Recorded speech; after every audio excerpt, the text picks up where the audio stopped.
নমস্কার বন্ধুরা, আজকে আমি দেখব চ্যানেল মেসেজেস নেব।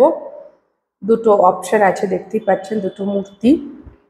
গ্রুপ 1 গণেশ ঠাকুর এবং গ্রুপ 2 রাধাকৃষ্ণের মূর্তি। আপনারা চুজ করে নিন গ্রুপ 1 অ্যান্ড 2। আমি রিডিং শুরু করব গ্রুপ 1কে দিয়ে। ওপেন থাকবো, যা মেসেজ আসবে সেটা দেখব। তো দেখে নিন আপনারা। হ্যালো গ্রুপ 1, যারা গণেশ মূর্তিটি চুজ করেছেন, ওকে, তো আপনাদের জন্য চ্যানেল মেসেজেস।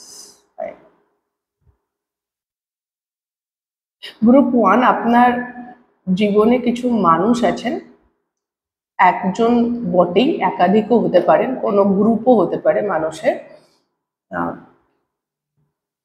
এক বা একাধিক মানুষ আছেন যারা আপনার জন্য কিন্তু কাইন্ড অফ যেন তারা আপনার মুখের দিকে তাকিয়ে আছে। আপনি হয়তো তাদেরকে সমমনস্ক হিসেবে ট্রিট করেন, সমান সমান, কিন্তু তারা নিজেদেরকে আপনার সমকক্ষ ভাবেন না। তারা আপনার মুখাপেক্ষী, আপনার মুখের দিকে তাকিয়ে আছে। আপনি হ্যাঁ বললে হ্যাঁ, আপনি না বললে না। যদি আপনি এদেরকে বন্ধু বলে মনে করে থাকেন, এরা কিন্তু বন্ধু নয়। যে শব্দটা আসছে সেটা হচ্ছে অনুগত বা অনুগামী। It's not like friend. বন্ধুত্ব আর অনুগামীর মধ্যে পার্থক্য আছে গ্রুপ 1, সেটা কিন্তু আজকে আপনাকে একটু বুঝতে হবে। কি হয় না, যখন যারা আপনার অনুগামী, যখন কেউ আপনার অনুগামী হয়, সে না আপনার সমস্যা, মানে সে আপনাকে একটা উচ্চাসনে বসিয়ে রেখেছে। তো আপনি যদি তার সঙ্গে সাধারণ মানুষ হিসেবে বন্ধুর মতো মিশতে পারেন, কিন্তু সেখানে যদি নিজের সমস্যার কথা বলেন বা কিছু, তো কোথাও যেন সে যে আপনাকে একটা উচ্চাসনে চড়িয়ে রেখেছে, সেখানে আপনি কোথাও নেমে যাচ্ছেন টাইপ অফ নিজের অথেন্টিসিটিতে। একটা বন্ধুত্বে যে ফ্র্যাঙ্কনেস, যে খোলামেলা বিষয়টা থাকে, অনুগামীদের সঙ্গে সেটা থাকে কি থাকে না। দুটো সম্পর্কর বিষয়টা কিন্তু খুব ডিফারেন্ট, খুব আলাদা। সেখানে আপনার একটা অন্য ভূমিকা, একটা অন্য, মানে ইটস নট লাইক, এটা ইমেজ বলতে আসছিল শব্দটা, বাট এটা তার মানে এই নয় যে সেটা মানে কোনো নেগেটিভ অর্থে নয় যে আপনি একদম ম্যানিপুলেটিং, এটা না, একটা ইমেজ তৈরি করছেন, প্রিটেন্ড করছেন, তা নয়। বাট আপনার অনুগামীরা সম্পূর্ণ আপনাকে দেখতে পায় না, কারণ আপনি তো তাদের ওপরে বসে আছেন, তারা নিচ থেকে দেখে। তো সম্পূর্ণ আপনি, পূর্ণ আপনি, যেটা আপনার পুরো সত্তা, তাকে তাকে কিন্তু আপনার অনুগামীরা দেখতে পায় না, বন্ধুরা দেখতে পায়, কারণ তারা সামনে সামনে বসে। একটু এই জায়গাটা বুঝবেন, অনুগামী আর বন্ধুত্বের মধ্যে পার্থক্য আছে। কেমন? গ্রুপ 1,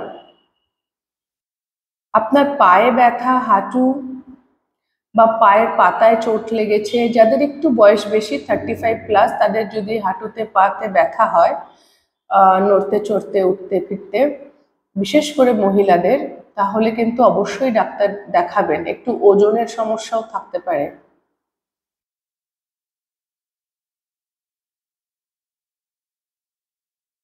এখনই হয়তো মাটিতে বসতে অসুবিধা হয়, কিছু কিছু ফিজিক্যাল সমস্যা আমি দেখতে পাচ্ছি, শারীরিক সমস্যা, মানে এই নড়াচড়া, ব্যথা, ফ্লেক্সিবিলিটির অভাব। শারীরিকভাবে নড়াচড়া, ফ্লেক্সিবল হয় না, কিছুও চড়ে গেলাম, কিছুও করে নিলাম, উঠলাম বসলাম 1000 বার, সেটাতে কিন্তু আপনার একটু অসুবিধে আছে বর্তমানে অ্যাটলিস্ট।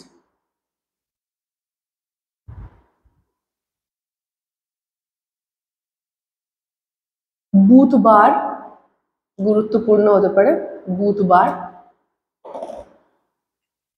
আর কি,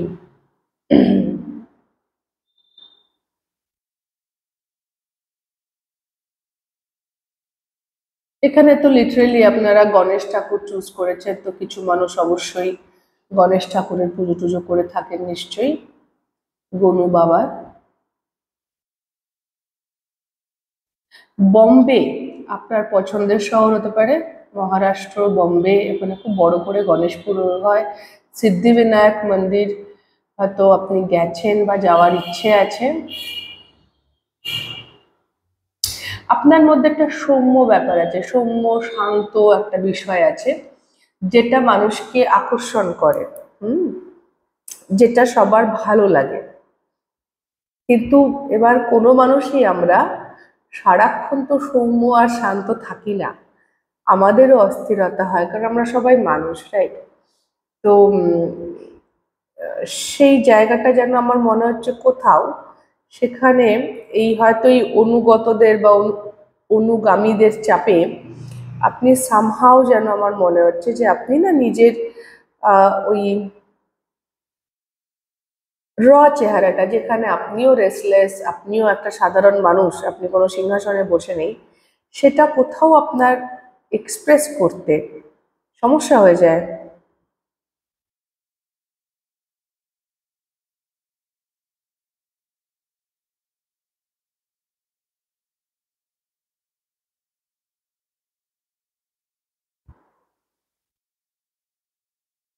আমি আরেকটা জিনিস দেখছি রিসেন্টলি, এই আমি জানি না আপনার আশেপাশের লোকজনের এনার্জি বেশি আসছে গ্রুপ 1, তার সঙ্গে আপনার রুটিন, খাওয়া দাওয়া, শারীরিক সুস্থতা এসব আসছে।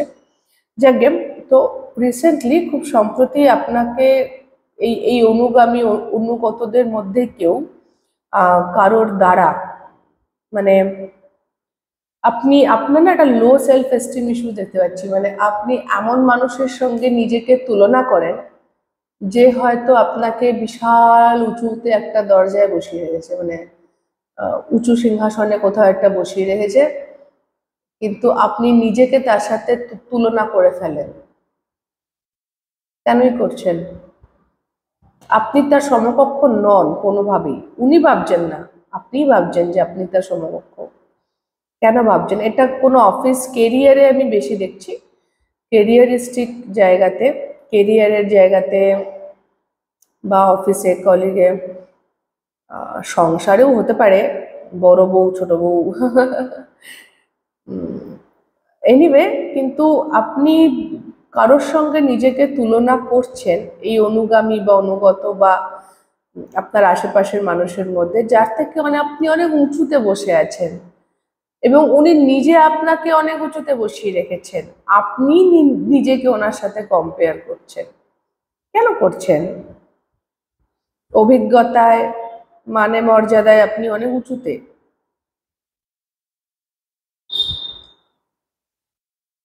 কিছু তো ইনসিকিউরিটি, লো সেলফ এস্টিম ইস্যুস কাজ করছে এখানে গ্রুপ 1 আপনাদের, কিছু কাজ করছে। লোয়ার চাকরা মেডিটেশন করতে পারেন, যেটা আপনাকে হেল্প করবে।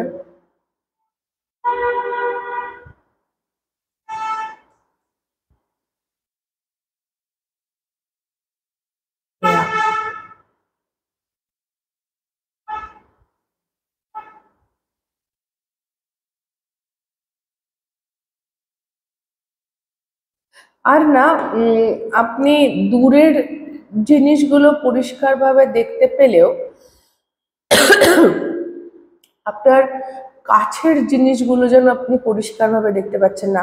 কারোর কারোর তো লিটারাল হতে পারে যে নিয়ার ভিশনে সমস্যা হচ্ছে চোখে, দূরের ভিশন ঠিক আছে, লং ডিস্টেন্স, কিন্তু কাছে দেখতে অসুবিধা হচ্ছে অলরেডি পেপার পড়তে, পড়াশুনো করতে, বাইফোকাল লেন্স। আর কিছু মানুষের জন্য এটা মানে লিটারাল না হলেও ওই মানে আপনারা আপনার লাইফের যারা খুব কাছে আছে সেগুলো আপনি খুব করে দেখতে পান, আপনি দূর থেকে অন্য দুটো মানুষের মধ্যে কি ডায়নামিক চলছে, কোথায় ম্যানিপুলেশন হচ্ছে, কে কি করছে দেখতে পেয়ে যাচ্ছেন, কিন্তু আপনার কাছে যেটা আছে, আপনার সঙ্গে যেটা হচ্ছে, সেটা যেন আপনার আইডেন্টিফাই করতে প্রবলেম হয়, সেখানে যেন আপনি পরিষ্কার দেখতে পাচ্ছেন না, আপনি দূর থেকে দেখেন।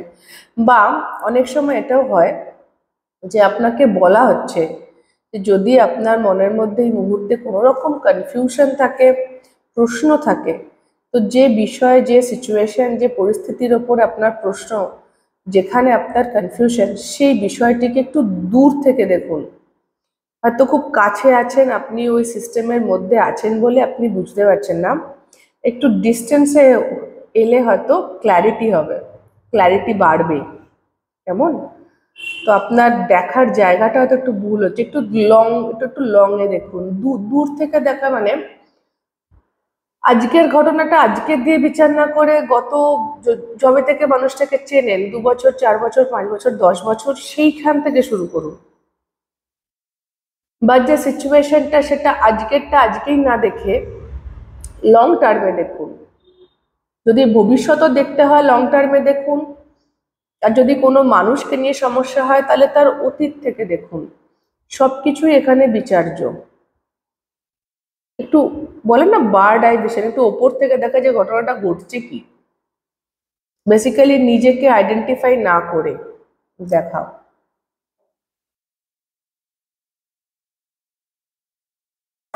এনিওয়ে, তো আমি এই মেসেজগুলোই পাচ্ছি আপনার জন্য গ্রুপ 1, আর আমি আপাতত কিছু পাচ্ছি না। তো যদি আপনাদের ভালো লেগে থাকে, হেল্প হয়ে থাকে, তাহলে প্লিজ লাইক, শেয়ার, সাবস্ক্রাইব করে দেবেন, কমেন্ট করে জানাবেন। খুব খুব ভালো থাকবেন সকলে, আমার অনেক অনেক ভালোবাসা নেবেন। দেখা হবে নেক্সট রিডিংয়ে। টাটা। হ্যালো গ্রুপ 2, যারা রাধা কৃষ্ণের মূর্তিটি চুজ করেছেন,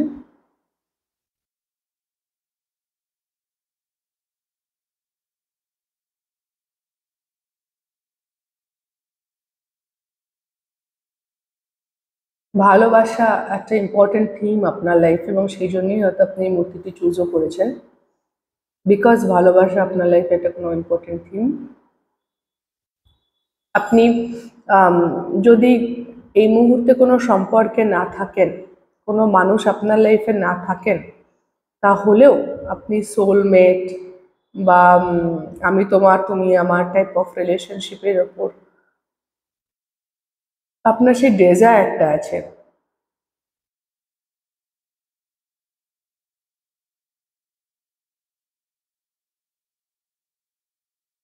কিন্তু এই ডেজায়ারটাতে একটা ইমব্যালেন্স আছে গ্রুপ 2।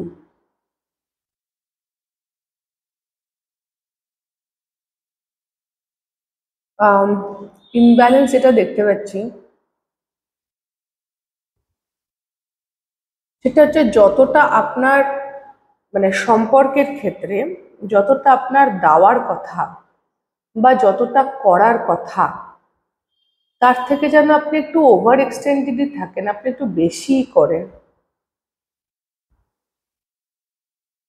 অতটার তাতে যে খুব একটা কারো লাভ হচ্ছে তা নয়। এর জন্যে আপনি হয়তো এরকম মানুষই আপনার লাইফে বেশি অ্যাট্রাক্ট করেন যারা শুধু নেয়। আপনার গিভ অ্যান্ড রিসিভে একটা ইমব্যালেন্স আছে গ্রুপ 2। আপনি বেশি দিয়ে ফেলেন, এবং এটা শুধু প্রেমজ সম্পর্কে নয়, এটা সব সম্পর্কে, এবং এই সমস্যাটা আপনি সব সম্পর্কে ফেস করেন।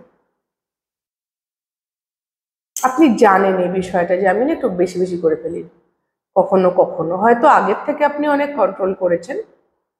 যারা আমার এই চ্যানেলের রেগুলার ভিউয়ার, অ্যাটলিস্ট কিছুদিন ধরেও দেখছেন নিয়মিত, তারা অবশ্যই অনেকটা কন্ট্রোল করে ফেলেছেন 100%। কিন্তু এখনো একটু বাকি আছে, বুঝলেন, এখনো একটু থেকে গেছে কোথাও কোথাও, কখনো কখনো।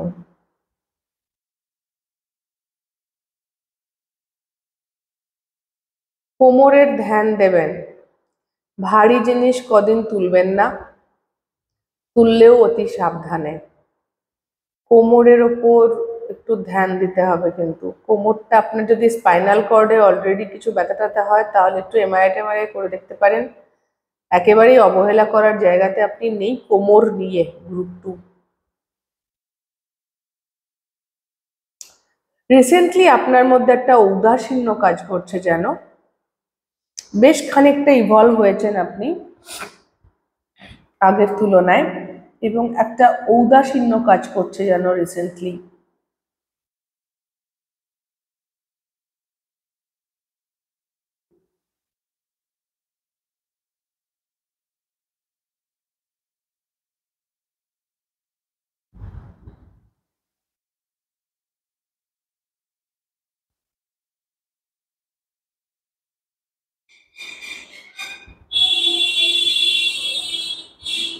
বাইরে আওয়াজ হলো। নতুন পোশাক আশাক কিনতে পারেন, নতুন পোশাক। কিছু মানুষ চুল কাটা উচিত আপনাদের, চুল বড় হয়ে গেছে, যদি কাটবে কাটবে ভাবছেন তাহলে কেটে নিন।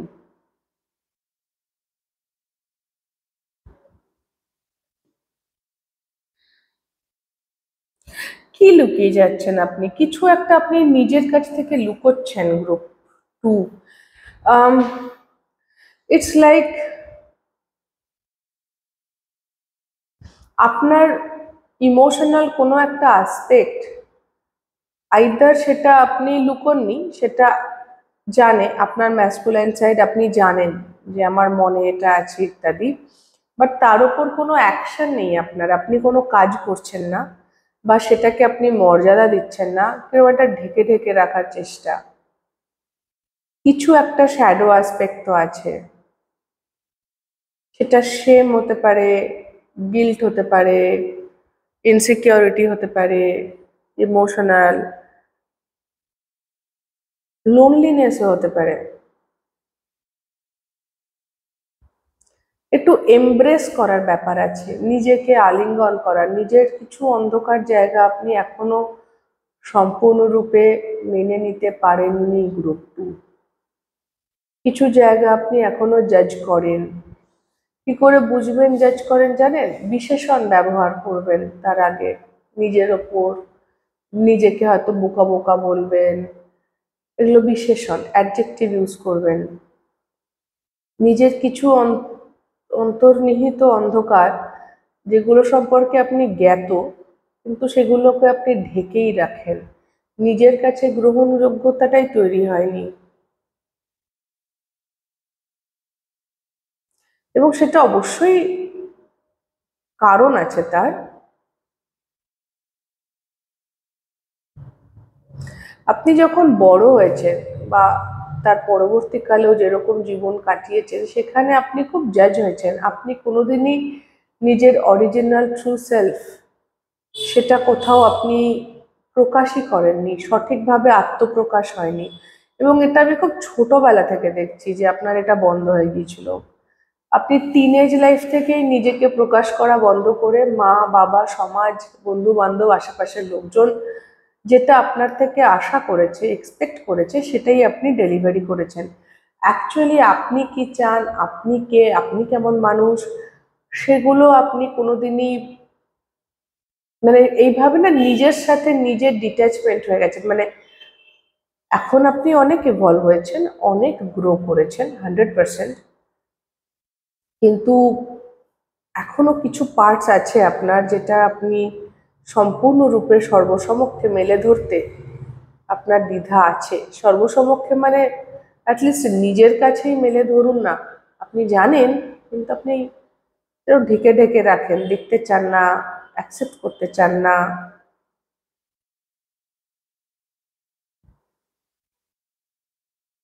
আপনার পায়ের পাতা আমি দেখছি যে এটা খুব অদ্ভুত মেসেজ আছে।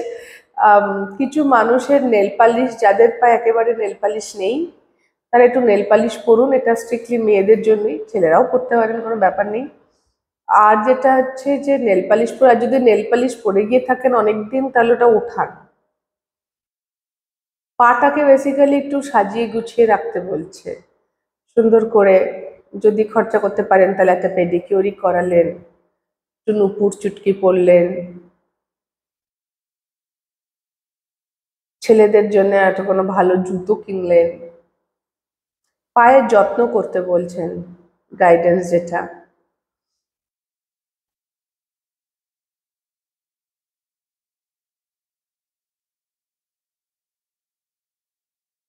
ইয়া, একটু একটা হাতে নিয়ে দেখবো।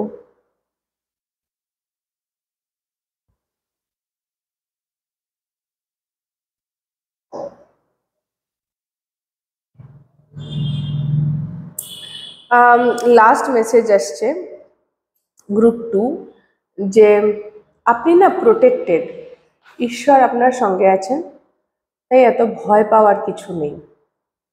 আপনার কোনো ক্ষতি কেউ করতে পারবে না, একটা কিরকম আশ্বাস বানিয়ে এলো আপনার জন্য। আপনি হয়তো ট্রাস্ট ইস্যুজে ভুগছেন, আপনি মানুষজন চট করে বিশ্বাস করতে পারছেন না, ভগবানের ওপর বিশ্বাস হারিয়ে ফেলছেন মানে টাইম টু টাইম। আপনাকে সেই জন্য আশ্বস্ত করা হচ্ছে যে ভয়ের কিছু নেই, আপনি প্রোটেক্টেড। কেমন? আপনার পেছনে ঈশ্বরের হাত আছে, ঈশ্বর দেখিয়ে রাখছেন আপনাকে, এবং আপনি ভালোই থাকবেন, কেউ আপনার কোনো ক্ষতি করতে পারবেন না। বাস নিজের ফেমিনাইন আর নিজের ম্যাসকুলাইন সাইডের মধ্যে ব্যালেন্স আনার চেষ্টা করুন। কেমন? তাহলেই হবে। ব্যালেন্স চাই, আপনার ইনার ফেমিনাইন ইনার ম্যাসকুলাইনের মধ্যে ব্যালেন্স চাই। ওকে, তো এই ছিল গ্রুপ 2 আপনাদের রিডিং। যদি আপনাদের ভালো লেগে থাকে, হেল্প হয়ে থাকে, তাহলে প্লিজ লাইক শেয়ার সাবস্ক্রাইব করে দেবেন, কমেন্ট করে জানাবেন। খুব খুব ভালো থাকবেন সকলে, আমার অনেক অনেক ভালোবাসা নেবেন। দেখা হবে নেক্সট রিডিংয়ে। টাটা।